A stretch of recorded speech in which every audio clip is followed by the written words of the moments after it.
So I just got done my run today, and it was an awesome day. And I'm just sitting back here at the house, and I started thinking, what happened to housing? Because it's absolutely crazy. And that's all I hear everybody talk about. And it's like, how did it get this bad? Like, seriously. Like, back in 2001, I bought my first house.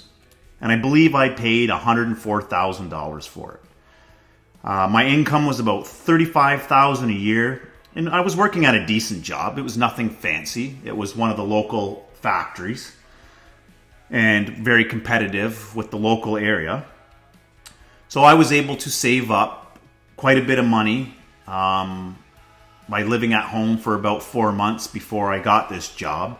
And then saving probably for about 6 years after that. So I was able to put down $22,000. And my biweekly mortgage payment was around $328. And I think the interest rate was about 7.5%, maybe 7%. So anyway, it was about 24% of my income. So now I fast forward to today, 2025, and that same house, I looked it up, it's worth about $550,000. And the same job back then now pays about $60,000 a year. So I started running the numbers, and yeah, it hit me like a brick wall. The hard numbers. So back then, $320 bi-weekly payment came out to be just over $8,500 a year at $30K income. So I still had money left over. I could afford a car, I could buy groceries without thinking twice, even put a little money away. I didn't really feel any monetary pressures. Sometimes there was challenges, but it was definitely doable. When somebody asked me, hey, let's go for a round of golf, no problem. Never even really had to look at the bank account. You just went. Now, that same house at today's interest rates, and I'm going to go low here, say 4%, would run in around $1,150 every 2 weeks. That's over 30 grand a year. So if you're making 60 grand or 65 grand even, that's almost half your income going straight to your mortgage.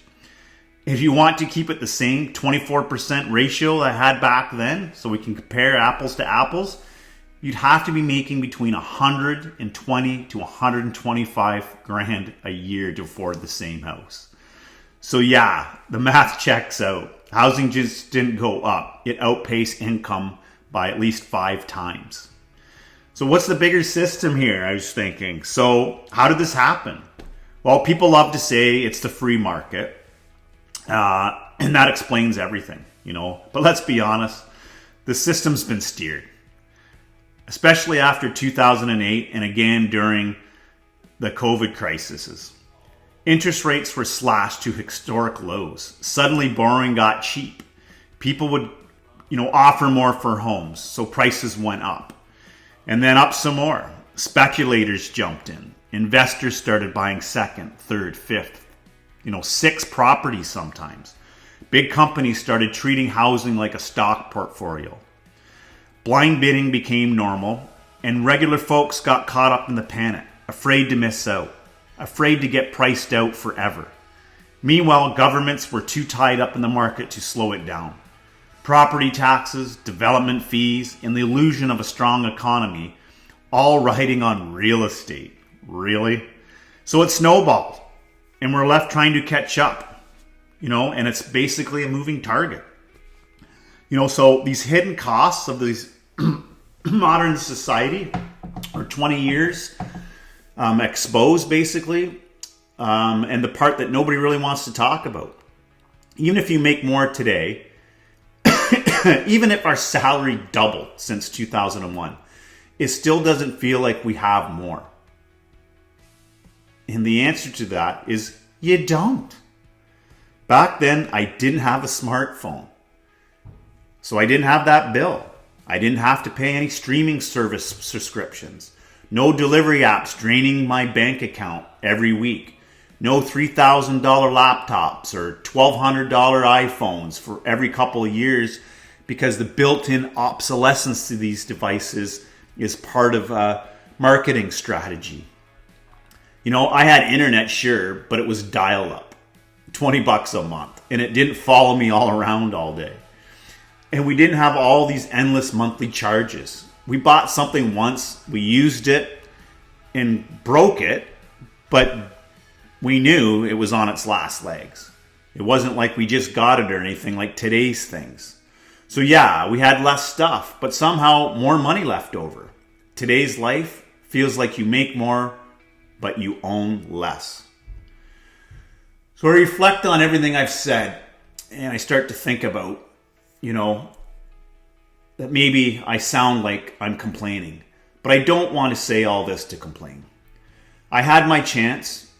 I bought in when I could, but when I look at the next generation, my own kids, friends just starting out, it's hard not to ask, where's their chance? But what if we flip the script a little? And I gave this, not a flippant look, but an actual look, and came up without researching, just off my dome. What if first-time home buyers got access to 1% mortgage rates for 10 years? What if we treated housing like a path to stability instead of a lottery ticket? It wouldn't be a handout. It would be no free money, just a fair shake. The same kind of shot I had 20 years ago. Because what I got back then wasn't wealth. It was a foundation. It was breathing room. And I think people deserve that again. So let me know your thoughts in the comments below. And hopefully you subscribe to the channel, and I will keep rolling here. And thanks again for sitting with me and listening to my thoughts. Peace out.